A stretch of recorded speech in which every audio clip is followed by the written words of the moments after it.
everybody, it's Anna. Welcome to the final card in this week's tarot story. So we started on Tuesday with the King of Swords and we're closing with the King of Cups. So as I said on Tuesday, kings are the boss cards of their suit. They are the master of their energy, and cups are connected to the heart.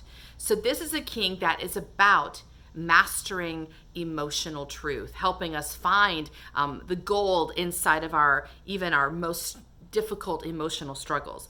His throne sits on water, actually, and the water looks rocky, but his throne is stable. And that tells us that his mastery is the ability to receive whatever emotions are coming up, however big or stormy they are, helping to bring us to a place of calmness so we can hear them, understand them, and either let them flow away or let them speak to us and give us insight that we need. So this is the king who is not afraid of emotions, doesn't repress emotions, doesn't push them away, but receives them into this vastness that is his mastery in understanding and being hospitable to those emotions.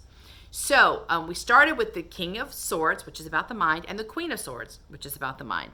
And as I said yesterday, swords are great because they help us focus, they help us feel very, very logical and linear, and they help us translate ideas into something workable on the physical plane. So there's a lot of good things about the mind, but it can be quite tunnel visioned.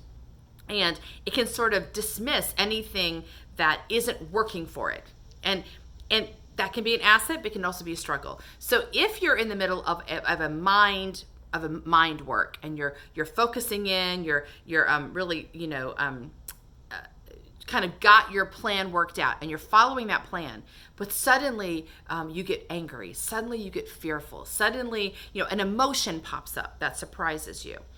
If you're perfectly in your swords energy, you are likely to ignore that emotion. It's a distraction. It's not helpful. I don't want to deal with it, and set it aside.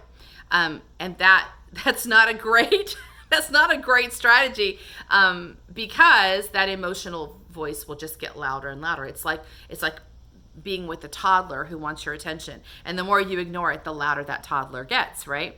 So the King of Cups shows up here to give us an opportunity to pay attention to any emotional stuff that's being stirred up for us. The truth is, we're not just a mind, we're not just a heart, we're not just a soul, we're not just a body. We are all these things working together. And part of being successful in our spiritual journey is to acknowledge and love and respond to all parts of ourselves. So when we are on a path that seems logical and linear, and it is logical and linear, you can still trip up on different unexpected events. You can hit a wound, an emotional wound you didn't know was there. You can and how you respond to that wound is as important as completing your journey, as completing your purpose. Because if you complete your purpose by white knuckling it, pushing through, ignoring yourself, not taking care of your body, not taking care of your heart, then you'll maybe make your goal, but what have you learned? How have you grown? How have you expanded? You're losing the essence of the purpose of the spiritual journey, which is to get better and better at being unconditionally loving and gracious to yourself. So this king popping up here reminds us it is very important that you achieve your goal. Of course, your mind is committed, but there's also a heart here. And part of success is learning how to receive your own emotions in a way that is loving and fruitful and kind.